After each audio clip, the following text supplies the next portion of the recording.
부활하신 주님께서 제자들을 만났을 때 처음 제자들의 상태는 영적으로 어린아이의 모습을 보여줍니다. 영적으로 어린아이라는 것은 뭐냐면 그들은 아직 온전히 서지 못했고 자립할 수 없었고 강건하지 못하다라는 것입니다. 여기서 제가 말씀드리는 어린아이는 우리가 지난 주일날 우리가 어린아이에 대해서 좋은 특징을 우리가 배웠습니다. 그것은 뭐냐면 어린아이는 성장한다라는 겁니다. 할렐루야. 그렇죠. 우리 어린아이들 보면은 자라나고 있어요. 그래서 감사한 거예요. 그래서 소망이 있는 것입니다. 아멘이죠. 지금은 연약하고 지금은 나약하고 지금은 잘 모르고 그러지만은 그러나 발전할 가능성이 있고 성장하기 때문에 저희들은 거기다 희망을 둘 수가 있는 것입니다.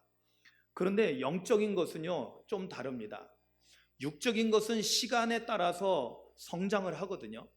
그런데 영적인 것은요 시간에 따라서 무조건 성장하지 않습니다.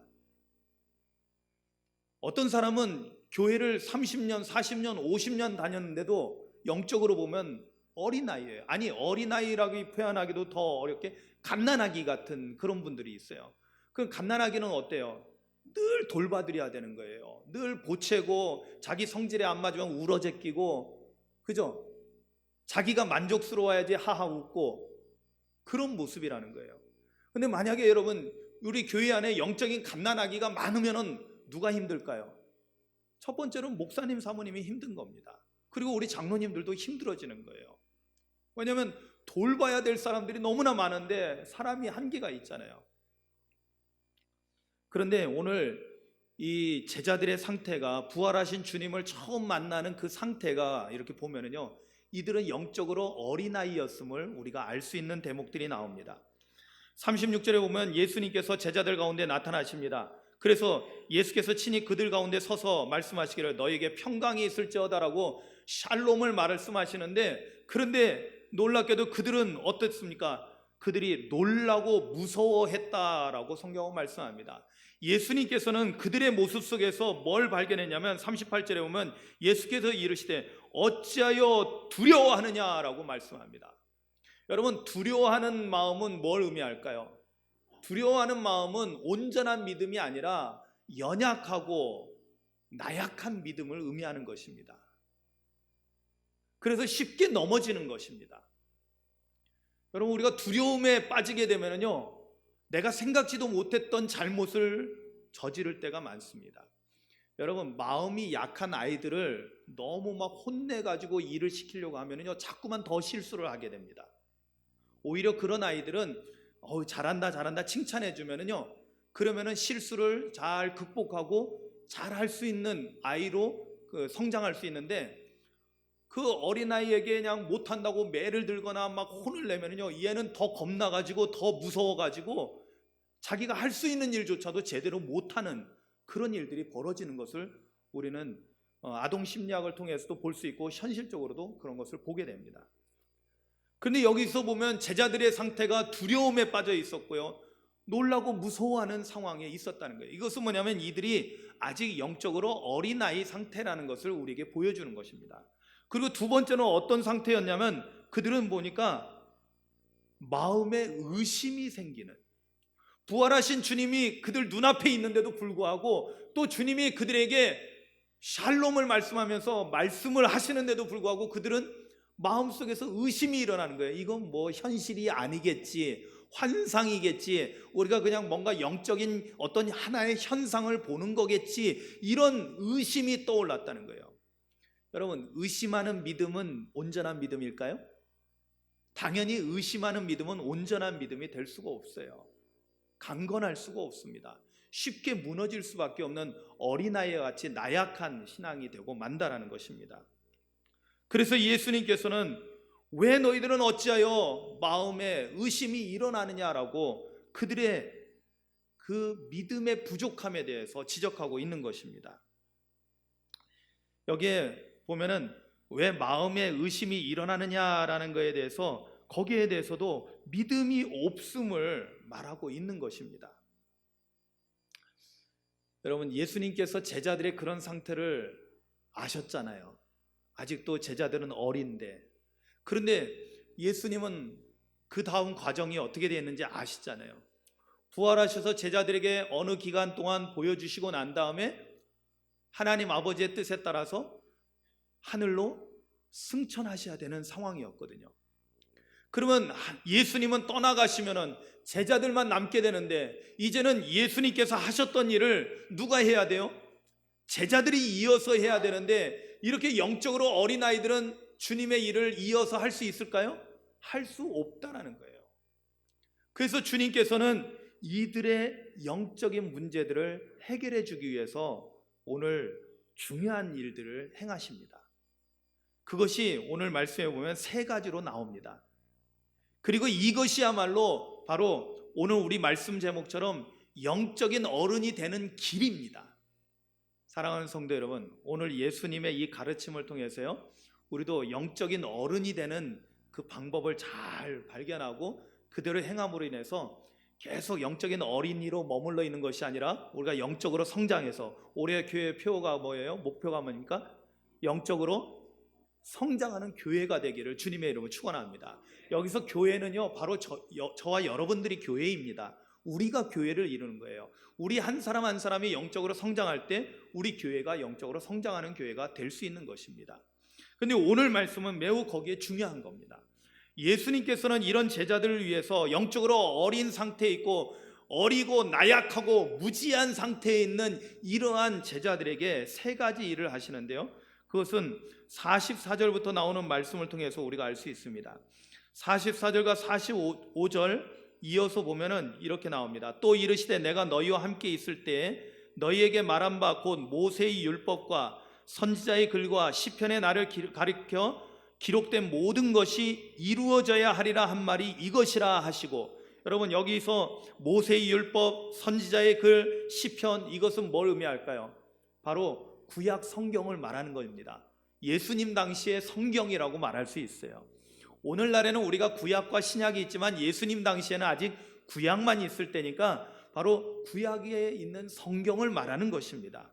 즉 예수님께서는 성경에 기록되어 있는 모든 것들이 예수님을 통해서 이루어지고 성취된다는 것에 대해서 설명을 해주고 가르쳐주고 있다는 것입니다. 그런데 그 다음에 45절에 중요한 말씀이 나오죠. 이에 그들의 마음을 열어 성경을 깨닫게 하시고. 아멘. 여기서 예수님께서 우리의 영적 성장을 위해서 하신 첫 번째가 뭐냐면 바로 그들의 마음을 열게 하셨다는 거예요.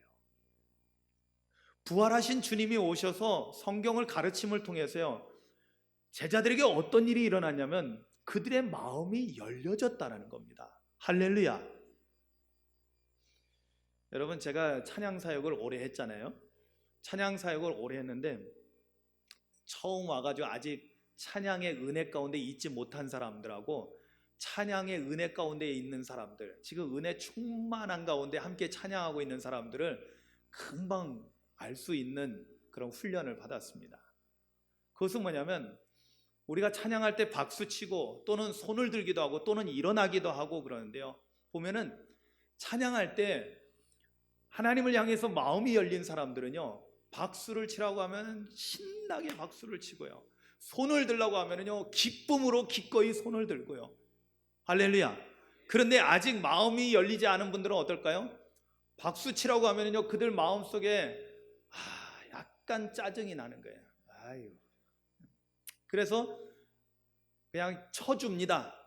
그게 보여요. 쳐주는 거예요. 박수를 자기가 정말로 기쁨으로 하나님을 찬양하기 위해서 박수 치는 것이 아니라 그냥 쳐줘. 에이. 그래도 그거는 감사해요. 왜? 안 치는 분도 있거든. 이러고 기쁨으로 찬양하고 있는데 팔짱 끼고 이러고 있는 분들 보면요 속 터집니다. 그러면은 마음속으로 이게 차라리 왜 교회에 와 있지? 라는 생각도 듭니다. 그런데 감사하게도 그런 분은 한 번만 보고 두 번 다시 보지 않습니다. 왜냐하면 계속 보면은 다른 사람들에게 은혜를 끼치는데 악영향을 미치기 때문에 열심히 찬양하는 분들과 아이 컨택을 하면서 함께 열심히 찬양합니다.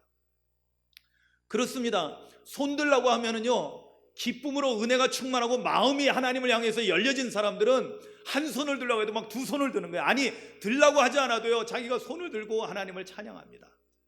그런데 마음이 열리지 않은 사람들은 어떨까요? 오른손을 드세요 하면은 그래도 참 감사하게도 들어주시는 분들이 대부분이지만은 어떤 분은 마지못해서 들어줍니다. 안 들면은 괜히 자기가 이상한 것 같으니까 다른 사람들 눈치를 보면서 그냥 남들 다 드니까 듭니다. 실제로 그런 분들 많습니다. 왜 그럴까요? 그 이유는 딱 하나예요. 오늘 예수님께서 여기서 말씀하신 그 대목이에요. 뭐예요? 우리가 아직 주님을 향해서 마음이 활짝 열리지 않았다라는 거예요. 여러분, 말씀 들으면서 졸립습니다. 어떤 사람들은 습관적으로 좁니다. 잡니다. 푹 주무십니다. 왜 그럴까요? 마음 문이 닫히면은 눈도 닫힙니다. 눈이 닫히면은 귀도 닫혀서 절대로 하나님의 말씀을 듣지 못합니다. 여러분, 마음의 문을 연다라는 것은 그래서 너무나 중요한 거예요. 여러분들 은혜를 받을 수 있느냐 받을 수 없느냐는 어디서 판가름 나냐면, 여러분들이 오늘 이 시간에 하나님을 향해서 마음 문을 열어드렸다면 여러분들은 은혜를 무조건 받게 되어 있습니다. 할렐루야. 왜냐하면 하나님께서 부어주시거든요. 여러분, 만약에 여러분들이 마음 문을 열었는데도 은혜를 못 받는다면 여기서 은혜 받을 수 있는 사람은 한 사람도 없는 거예요. 그런데 어떤 사람은 은혜 받거든요. 근데 왜 나는 은혜를 못 받을까요? 그거는 목사님에게 문제가 있는 것이 아닙니다. 여러분들이 마음 문을 닫고 있기 때문에 하나님의 말씀이 여러분들 가운데 들어오지 못하는 거예요. 그러나 마음 문을 열어드리면 하나님의 말씀이 송이꿀처럼 달게 우리 안에 들어오게 됩니다. 할렐루야. 그러니까 은혜를 받게 되는 거예요. 오늘 정말로 중요한 것은 부활하신 예수님께서 첫 번째로 하신 일이 뭐냐면 제자들의 마음을 열어주는 거였어요.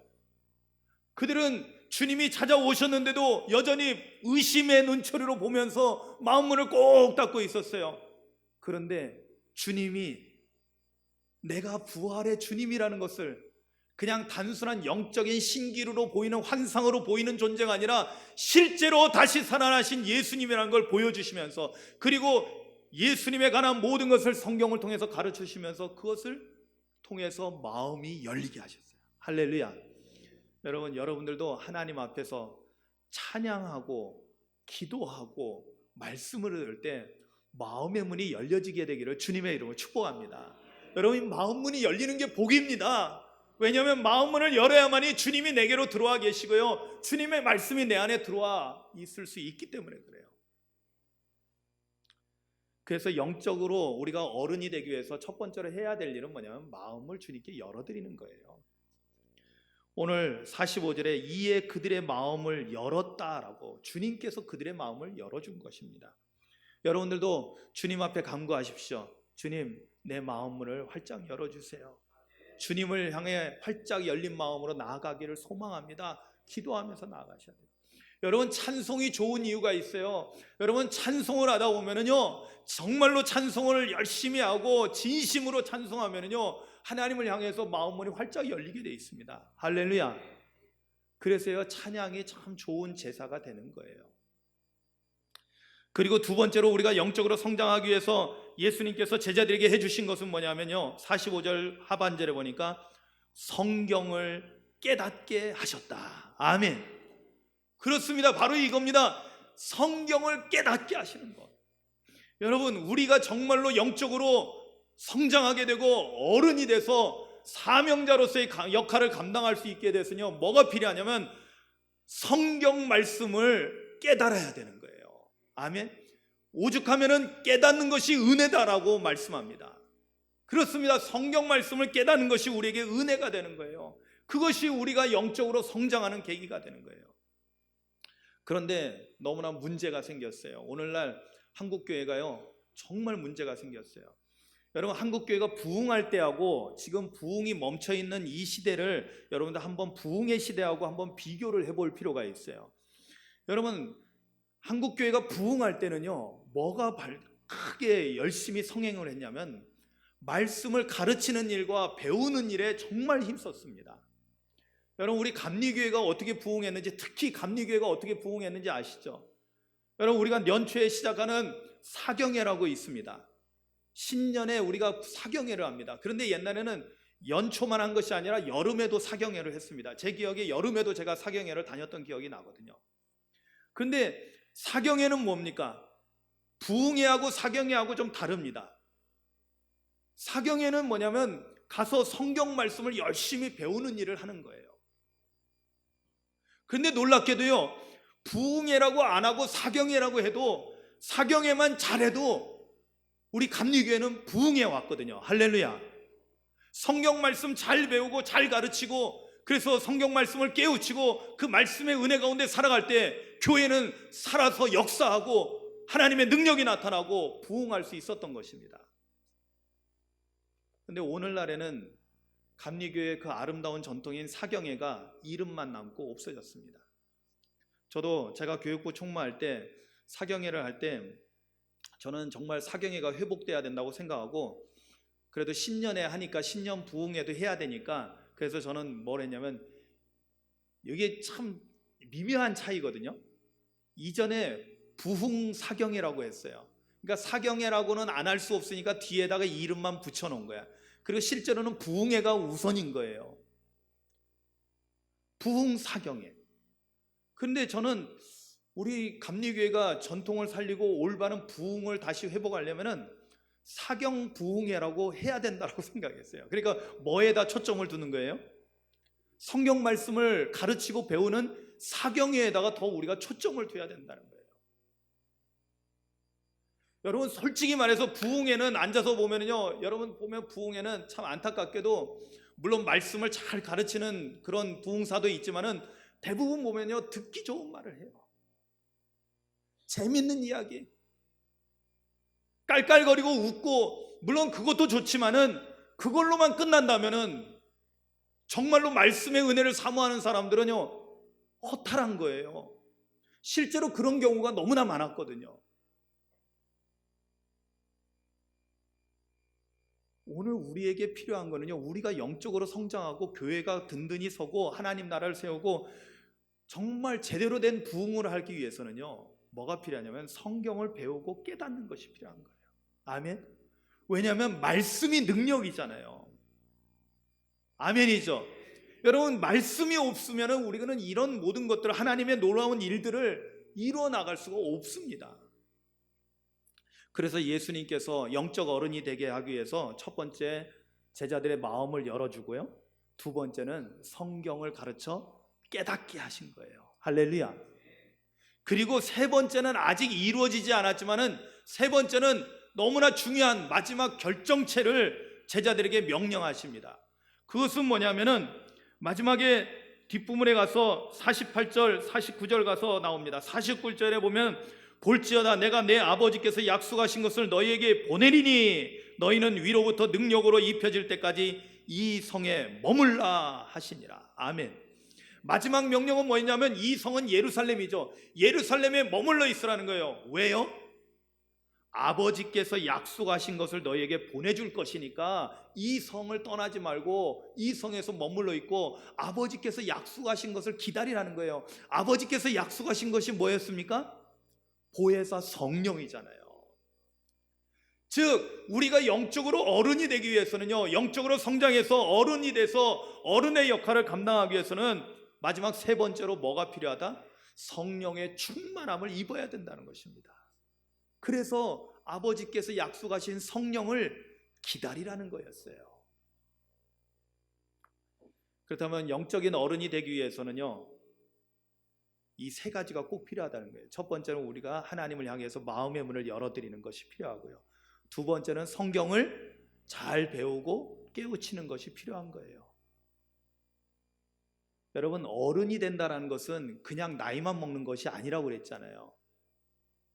어른이 됐다는 것은 다음 세대들에게 선한 영향력을 미쳐야 되거든요. 그리고 영적인 어른은요, 하나님의 말씀을, 성경 말씀을 다음 세대들에게 잘 가르치는 일도 반드시 감당을 해야 됩니다. 그러려면 먼저 자기가 배우고 익혀야 되잖아요. 본인이 깨닫지 않은 거로 어떻게 가르칠 수 있습니까? 그래서 성경을 잘 배우고 익히는 거예요. 깨닫는 거예요. 그리고 세 번째 뭐예요? 성령을 충만하게 받는 것입니다. 아멘. 왜냐하면 성령의 능력이 아니고서는 이 영적인 일들을 우리가 감당할 수 없기 때문입니다. 사랑하는 성도 여러분, 그렇다면 여러분들이 정말로 우리 오상교회 영적인 어르신이 돼서 정말로 교회 또한 하나님의 영광을 위해서 또한 덕을 끼치고 정말로 좋은 하나님의 일꾼들이 되기를 원한다면 이 세 가지를 반드시 하셔야 된다는 거예요. 하나님을 향해서 마음을 열고 나오시기를 주님의 이름으로 축원합니다. 그리고 하나님의 말씀 배우기를 힘쓰십시오. 성경을 열심히 읽으십시오. 성경을 열심히 공부하십시오. 여러분, 요즘 이단이 판을 치는데 이단이 뭘 틈타는 줄 아세요? 마귀는 우리의 틈을 타거든요. 우리가 틈을 보여준 거예요. 무슨 틈을 보여줬을까요? 아까 제가 이미 말씀드렸어요. 뭐예요? 옛날에 비해서 지금 우리는 성경을 제대로 공부 안 합니다. 교회에서 성경을 제대로 공부 안 하고 제대로 배우지 않으니까 이단들이 성경을 가르쳐 준다고 그래가지고 유혹해서 데려갑니다. 그러니까 성경에 대해서 너무나 무지하니까 마치 거기 가면은 마치 뭔가 새로운 걸 배우고 교회에서 안 가르쳐 준 거 신기한 걸 가르쳐 주니까 이것이 진리인 줄 알고 미혹당하게 되는 것입니다. 한번 미혹당하면 헤어나오기가 쉽지 않습니다. 교회 안에 틈이 있는 거예요. 어디에 틈이 있어요? 성경 말씀을 가르치고 배우는 일에 틈이 생긴 거예요. 여러분, 지금 만약에 집사님이 되고 권사님이 되고 장로님이 되시면요, 성경을 창세기부터 요한계시까지 하나 꿰뚫고 있어야 됩니다. 제가 이렇게 말씀드리는 근거가 어딘 줄 아세요? 여러분, 최초의 집사님, 7 집사님이 초대교회에 생겼을 때 최초의 순교자였던 분이 누구예요? 스데반 집사님이잖아요. 여러분, 스데반 집사님은 사도들이 기도와 말씀을 전념하는 일에, 말씀 전하는 일에 전념하도록 하기 위해서, 구제하는 일을 돕기 위해서, 사도들을 돕기 위해서 집사를 세우게 됩니다. 그래서 최초의 집사가 7분이 세워지게 되는데, 그때 세워진 분 가운데 스데반 집사님의 실제 이야기가 사도행전에 나오잖아요. 그분은 사람들 앞에서요, 복음을 전할 때 보면은 성경을 꿰뚫고 있는 거예요. 할렐루야. 네? 여러분, 오늘 그분이 목사님이 아니라 사도가 아니라 여러분들과 같은 집사님이라는 거예요. 그러나 성경을 누구보다도 제대로 사람들에게 전해줄 수 있는 거예요. 가르쳐줄 수 있는 거예요. 그렇다면 여러분들은 어떻습니까? 여러분들은 어떻게는요, 이사야서 찾으라고 그러면은 어디서 찾아야 될지 아직도 모르고 있고요. 네? 성경도 못 찾으시잖아요. 솔직히 말해서 우리는 어르신이 아니라 지금 늙은이가 너무나 많은 거예요. 너무나 듣기 나쁜 표현이지만은 저도 가슴 아픕니다. 성경을 너무 몰라요. 성경을 너무 몰라요. 너무 몰라.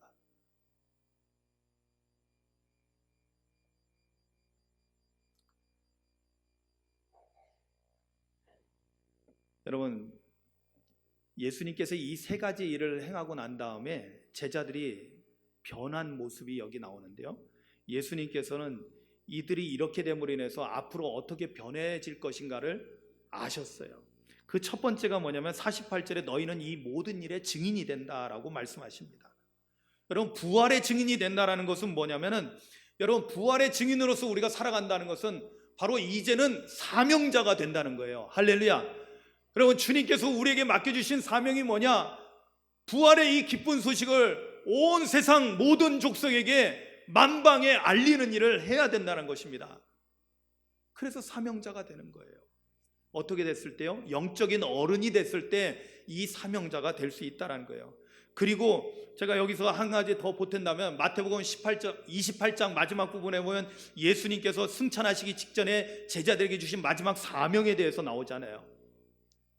뭐라고 말씀하십니까? 그러므로 너희는 가서 모든 민족을 제자로 삼아 아버지와 아들과 성령의 이름으로 세례를 베풀고 내가 너희에게 분부한 모든 것을 가르쳐 지키게 하라. 볼지어다 내가 세상 끝날까지 너희와 항상 함께 있으리라.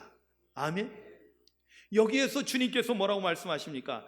가서 모든 민족을 제자로 삼으라고 말씀하십니다. 이건 명령입니다. 영적으로 성장하게 되면은 어떤 일이 일어나느냐? 이들도 제자잖아요. 그런데 어떤 제자가 되냐면 다른 제자를 세우는 제자가 됩니다. 한번 따라 하시겠습니다. 제자를 세우는 제자가 되자. 아멘. 여러분, 우리도 다 예수님의 제자입니다. 아멘이죠. 그리스도인들은 다 예수님의 제자입니다. 그런데 어떤 제자? 제자를 세울 수 있는 제자가 돼야 된다는 거예요. 이것은 뭘 의미하냐면 영적으로 재생산을 해내는 거예요. 여러분, 우리가 어른이 되면 장가를 갑니다. 여러분, 우리말로 어른이라는 이 뜻은요, 어른이 옛날에 왜 어떤 사람이 어른이었어요? 옛날에 상투를 틀어야지 어른이라고 했어요. 그 얘기는 뭐냐면 장가 간 사람, 결혼한 사람을 어른이라고 했다는 거예요. 어원적으로도 그렇습니다. 어루다라는 그 어원에서 나왔는데, 이 어른이라는 것은요, 결혼한 사람을 말하는 거예요. 결혼했다는 것은 뭘 의미합니까? 결혼해서 거기서 자녀들이 태어나는 거예요. 그렇다면 영적으로 어른이 된다는 것은 영적으로 재생산을 해내는 거예요. 즉 제자를 세우는 제자가 된다는 것은 뭐냐면 영적인 아비가 되고 영적인 자녀들이 생겨나게 되는 것입니다. 할렐루야. 여러분들에게 영적인 자녀들이 있습니까? 우리 장로님들, 우리 권사님들, 우리 집사님들 영적인 자녀들을 좀 두셨나요? 육적인 자녀 말고 영적인 자녀.